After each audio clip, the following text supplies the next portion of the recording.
आज ये ज़माना अलग हो गया है कि भगवान से भी लेन देन का मामला चल रहा है कि आप मेरा ये काम कर दो तो ये हो जाएगा, और काम एक भी नहीं हुआ तो भगवान बदल ले कि भाई कहीं और माथा टेकते हैं, यहाँ तो काम हो नहीं रहा। तो ये भक्ति नहीं होती।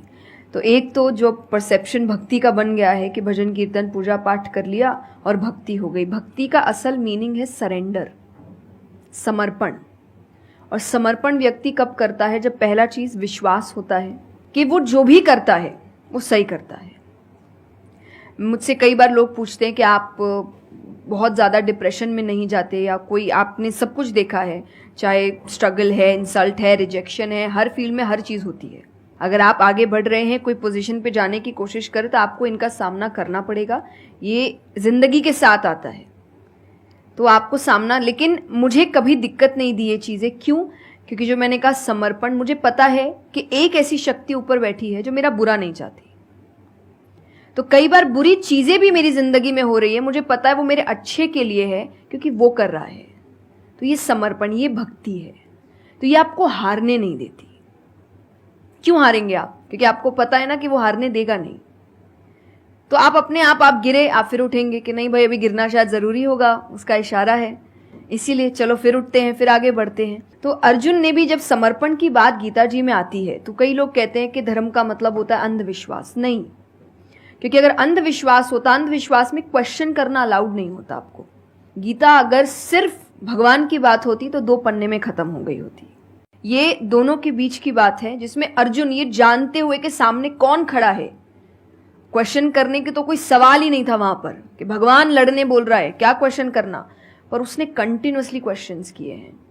पर उसका भी नाम आया था समर्पण, कि वो समर्पित होकर क्वेश्चन कर रहा था कि ये जो खड़ा है ये मेरे हर सवाल का जवाब जानता है, ये मुझसे कभी कुछ गलत काम नहीं कराएगा, लेकिन इसका मतलब ये नहीं कि मैं अपनी जिज्ञासा बाहर नहीं निकालूंगा, मैं अपने क्वेश्चंस पूछूंगा। तो भक्ति का अर्थ यही होता है कि पहला निष्काम होता है। क्या फायदा मत ढूंढिए कि मेरा काम नहीं हुआ तो भगवान है ही नहीं। भाई भगवान कहाँ है? भगवान होते तो ऐसा होता क्या? वो तो इंसान है इसीलिए ऐसे हो रहे काम। भगवान ने तो सबको देखे, बच्चा तो मासूम ही होता है, बड़े होके खराब हो जाता है। कोई बच्चा गलत आपने देखा है क्या? छोटा सा बच्चा ही डॉन बनने के बारे में सोच रहा है, वो तो बच्चा ही होता है, मासूम होता है, सच्चा होता है। तो भगवान इसलिए कहते बच्चे भगवान का रूप है, क्योंकि वो एकदम प्योर होते हैं। बड़े होने के बाद हम काम खराब करते हैं और नाम फिर हम भगवान का देते हैं, क्योंकि हमको इल्जाम लगाने के लिए लोग चाहिए। ये फेलियर्स के लिए भी, आप फेलियर्स के लिए भी हम कहते हैं मेरा काम अच्छा नहीं था, मेरा समय अच्छा नहीं था, मुझे पेरेंट्स ने सपोर्ट नहीं किया, मेरे पास ये नहीं था। वरना अगर देखा जाए इन्हीं सिचुएशन में कई लोग हैं जो काम करके आगे बढ़ जाते हैं। तो करने वाला तो कर लेगा, नहीं करने वाला इल्जाम लगाएगा। तो वो इल्जाम अभी हमें ऐसे दिखता है एक ऐसा कोई है जो सामने तो खड़ा नहीं है, भगवान लगाओ इल्जाम। एक फोटो है ना इंटरनेट पे कि भगवान खड़े, छोटी बच्ची खड़ी है, छोटी बच्ची के हाथ में एक टेडी बेयर है, तो भगवान वो मांग रहे हैं और वो बच्ची बोली मुझे बहुत अच्छा लगता है, मुझे नहीं देना। उसको नहीं पता कि भगवान के पास पीछे एक बड़ा सा टेडी बेयर रखा है और भगवान उसको कह रहे कि बस दे दो और मुझ पे विश्वास रखो कि वो दे दो छोटी चीज जो तुमसे, आपको वो बुरी लग रही है उस वक्त कि मेरे साथ गलत हो गया या मेरा छोटा काम नहीं हुआ, मैंने तो इतनी पूजा की थी, इतना काम किया था। शायद तुम उस काम के लिए नहीं बने हो, तुम और बड़े चीज के लिए बने हो। तो निष्काम क्या है कि आपकी भक्ति निष्काम है, स्वार्थ से नहीं बनी है, तो भक्ति आगे बढ़ेगी। दूसरा सरेंडर, कि मेरे हर सवाल का उत्तर सिर्फ उसके पास है। तो ये 2 चीजें भक्ति बनाती है, 2 चीजें जो भक्ति में। तीसरा हम जब करते हैं सत्संग, जो उन्होंने कहा सत्संग का एक सत्य के संग। तो सत्य कौन है? जब हम शास्त्रों में देखते हैं सबसे पहला श्लोक जो श्रीमद् भागवत में आता है वो भगवान का स्वरूप बता रहा है। उसमें है सच्चिदानंद रूपाय। सच्चिदानंद का मतलब होता है 3 चीजें मिलकर बनती है, वो है सत, चित और आनंद। जो ये 3 चीजों को जीवन में समझ लेगा सही से, उसने भगवान को समझ लिया, क्योंकि भगवान का रूप ही सच्चिदानंद है। तो सबसे पहला है सच, जो कहा गया सच की राह पर चलो। जो हम ये एक्चुअली आपने एग्जैक्ट वर्ड उस वक्त बोले, मैं अपनी कथा में भी कहती हूँ कि आजकल हम इतनी छोटी छोटी बातों पे झूठ बोलते हैं कि हम किसी से मिलने जा रहे हैं और हम घर से भी नहीं निकले, अरे 5 मिनट, अरे सिग्नल पे खड़ा हूँ, अरे बस पहुंच गया, अरे क्या हो गया, वो 2 बातें तो सुनाएगा ना सिर्फ कि तुम समय लेकर नहीं आए। पर हम इतनी इतनी सी बातों में झूठ बोल रहे हैं। ये हमें लगता है कि कोई बड़ी बात नहीं, पर ये बहुत बड़ी बात है कि आप इतना भी सच का सामना नहीं कर सकते, और फिर हमें लगता है कि हम लाइफ के जो प्रॉब्लम्स है उसका सामना कर लेंगे, खुद के सच का तो सामना कर नहीं पा रहे हैं। जिंदगी का सच सामने आएगा तब तो बैंड ही बज जाएगी पूरी, क्योंकि वो कठिन है। जिंदगी आसान नहीं है, किसी के लिए नहीं, भगवान के लिए भी नहीं हुई। आप राम जी को उठाइए, कृष्ण जी को उठाइए, जब तक यहां रहे कोई सुखी नहीं रहा।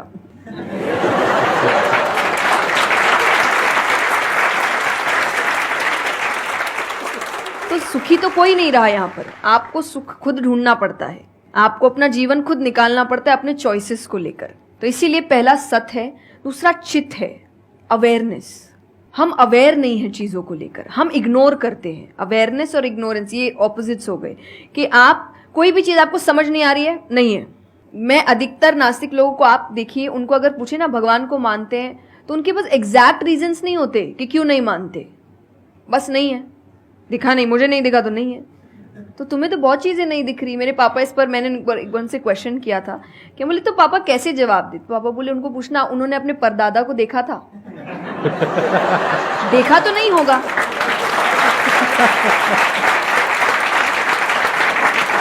सुना है, दादा से सुना है, पापा से सुना है कि थे, मैंने तो नहीं देखा, तो मैं बोल दूं वो थे ही नहीं। कुछ तो सच्चाई होगी, उसको ढूंढने की कोशिश करो। मैं धर्म के लिए हमेशा कहती हूं कि आपको ढूंढना पड़ेगा। भगवान, मेरे पापा ने मुझे एक बात कही थी, भगवान मानने की चीज है, जानने की नहीं। जानना क्या होता है, पहले इस्तेमाल करे फिर विश्वास करे।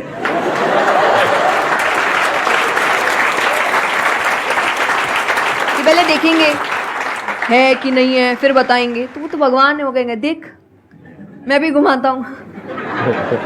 वो भगवान है भाई। उनको अगर आप बोलोगे कि मेरे सामने आ, मुझे दिखा तू है कि नहीं, तो बोलेंगे घूम, नहीं दिखाता, कभी नहीं हुई, नहीं जा।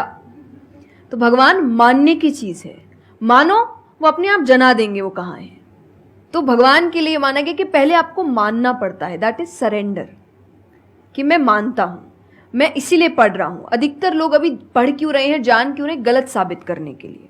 और दुनिया के लिए भी, आप किसी भी चीज को जानने की कोशिश करो तो सिर्फ एक खाली दिमाग से जानने की कोशिश करो, अपने दिमाग से नहीं कि मुझे गलत साबित करना इसीलिए पढ़ता हूं चलो।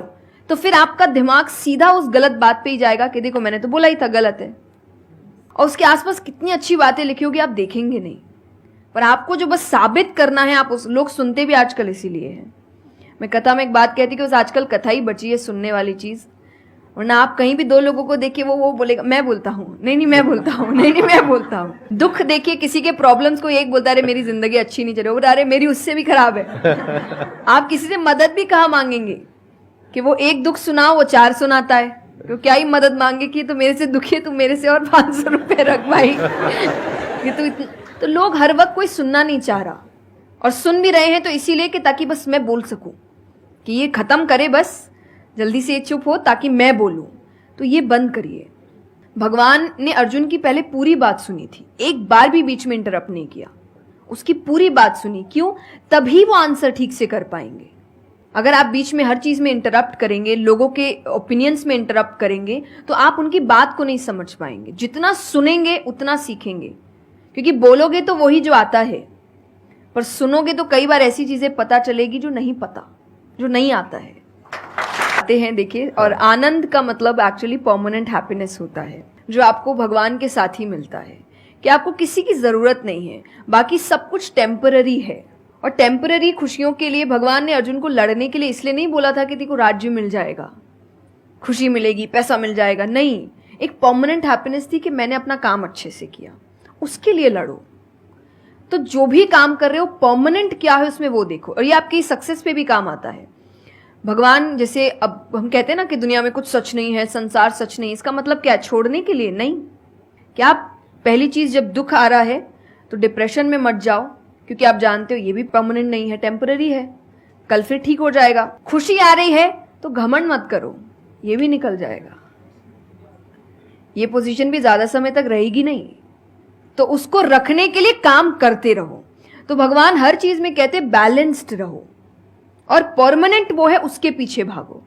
तो आप अपने आप ही जो दिखावे की दुनिया है, करते हम सब है और सब कुछ करना चाहिए लाइफ में, सब एंजॉय करिए, पर अगर उसको जानते हुए करोगे कि परमानेंट नहीं है, तो जैसा मैंने कहा वो यहां जाएगा नहीं। जैसे एक पक्षी है, आप पेड़ पे उसको बैठा दो और फिर जिस ब्रांच में वो बैठी उसको काटने लगो, और जब तक ब्रांच नहीं गिरेगा वो नहीं हटेगी, क्योंकि उसको ब्रांच पे भरोसा है ही नहीं। उसको पता ये रहेगा ना, उसको अपने पंखों पे है कि वो जैसे ही गिरेगा मैं उड़ जाऊंगी।